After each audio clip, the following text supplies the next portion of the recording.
अस्सलाम वालेकुम स्टूडेंट्स, आज हम करेंगे न्यू एक्सरसाइज नंबर 4.6 का क्वेश्चन नंबर 2। क्वेश्चन नंबर 2 में कह रहे हैं simplify the following where all the denominator are non zero. कहते हैं कि इनको सिंप्लीफाई करें और जितने भी एक्सप्रेशंस जो डिनोमिनेटर में दिए हुए हैं, डिनोमिनेटर वो नंबर होता है जो लाइन के नीचे लिखा जाता है, ठीक है। The number written below the line is called denominator. तो डिनोमिनेटर हमेशा नॉन ज़ीरो होना चाहिए। उसकी वजह ये है कि अगर सपोज़ कि हमारे पास 1/0 है या 2/0 है या 3/0 है, तो ये चीज़ अनडिफाइंड होती है, ठीक है। तो ये आपके पास इम्पॉसिबल होता है। इसीलिए हमेशा जब भी इस तरह के क्वेश्चंस दिए जाते हैं जो कि फ्रैक्शन फॉर्म में होते हैं, तो ये कंडीशन होती है साथ में कि डिनोमिनेटर जो है वो नॉन ज़ीरो है, यानी नीचे वाली जो भी वैल्यू है या जो भी एक्सप्रेशन है वो आपके पास नॉन ज़ीरो है, ठीक है। नेक्स्ट हम क्या करते हैं कि इन क्वेश्चंस को सिंप्लीफाई करते हैं। तो कैसे ये सिंप्लीफाई होगा हम देखते हैं। जो फर्स्ट जो भी फ्रैक्शन में अभी लिख रही हूँ उसमें तो आप सिंपली कॉमन लोगे, ठीक है। और मैं आपको लेके दिखाती हूँ। और कॉमन हमेशा मैंने आपको सिखाया है कि जब भी कॉमन लेते हैं तो आप सबसे पहले तो ये देखते हो कि कोई ऐसा कोफिशिएंट तो नहीं है जो कि उसका मल्टीपल हो। जैसे देखें यहाँ कोफिशिएंट 7 है और यहाँ 14 है और यहाँ 7 है। तो देखिए 14 जो है वो किस टेबल पे जाता है, तो 7 2 सर 14 देखें तो ये किसका मल्टीपल है, 7 का। तो इसका मतलब है कि आप 7 कॉमन लोगे, ठीक है। इसके बाद यहाँ पे एक्स स्क्वायर एंड एक्स है। हमेशा वेरिएबल की स्मॉलेस्ट पावर आप कॉमन लेते हो और एक्स पावर 1 स्मॉलेस्ट है तो आप एक्स कॉमन लोगे, ठीक है। तो अब ये क्या आ गया, 7 2 सर 14 और एक्स कॉमन आ गया, एक्स बचा -7x कॉमन आ गया, यहाँ क्या बचा 1। नेक्स्ट है आपके पास 12x³ + 24x²। अब इन दोनों में देखिए 24 जो है ये 12 का मल्टीपल है, तो आप क्या करेंगे, सबसे पहले तो 12 कॉमन लेंगे, ठीक है। अब इन दोनों में x की स्मॉलेस्ट पावर कौन सी है, तो x² है, ठीक है। 12x² कॉमन आ गया, क्या बचा x + 12 को किससे करें, 24 आता है 2 से और x² कॉमन आ गया। यहाँ से तो हमारे पास ये कॉमन आ गया। इसी तरह से हम यहाँ देखते हैं ये क्या कॉमन है, इन दोनों में x कॉमन है, ठीक है, क्योंकि x की स्मॉलेस्ट पावर ये है।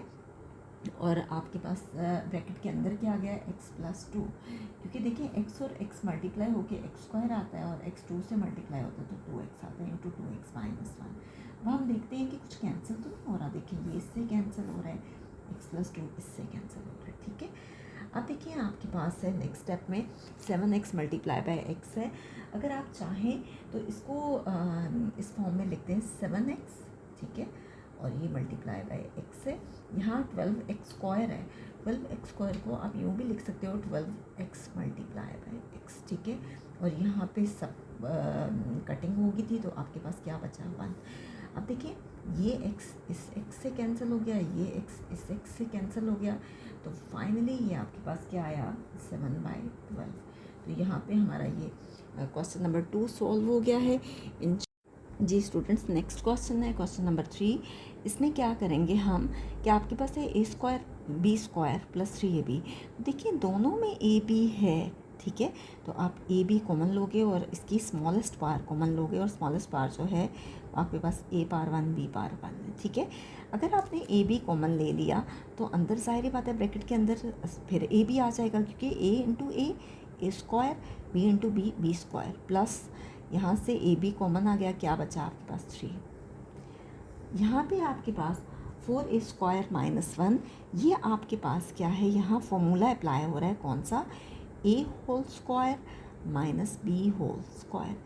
a जो है आपके पास क्या है 4 किसका स्क्वायर है 2 का, इस तरह से a² 1 किसका स्क्वायर है 1 का, इंटू 2a + 1 2ab + 3। अब अगर आप चाहें तो इसी स्टेप में बेशक ए बी को कैंसिल कर दें, लेकिन फ़िलहाल हमें फॉर्मूला अप्लाई करना है तो मैं कैंसिल नहीं कर रही। आप क्या करोगे, बाय यूजिंग फॉर्मूला हम लिखेंगे। फॉर्मूला हमारे पास क्या है जी, a² - b² is equal to a + b into a - b। यहाँ पे a आपके पास क्या है 2a और b कितना है आपके पास 1। तो हम इसको अप्लाई करते हैं ए बी × AB + 3। तो ये आपके पास क्या है, a plus B into A minus B, यही फॉर्मूला है ना। तो a आपके पास क्या है, 2a plus 1 into 2b minus 1, क्योंकि हमने यहाँ फॉर्मूला अप्लाई किया है और फॉर्मूला क्या है, a square minus B square is equal to a plus B into A minus B. Similarly आप क्या करोगे कि 2a plus 1 into A B plus 3, इसको आप वैसे का वैसा लिख लोगे, इसमें कोई चेंज नहीं आएगा। 2a प्लस 1 2a प्लस 1 से कैंसिल हो गया, A B plus 3 A B plus 3 से कैंसिल हो गया। तो फाइनली आपके पास आ गया A B by 2b minus 1, और यहाँ पे आपके पास रिमेनिंग कुछ भी नहीं है, यानी 1/1। तो इसका आंसर आ गया A B by 2b minus 1। तो यहाँ पे हमारा क्वेश्चन नंबर 3 कंप्लीट हो गया है। इंशाल्लाह नेक्स्ट वीडियो में हम इसी एक्सरसाइज का क्वेश्चन नंबर 4 करेंगे।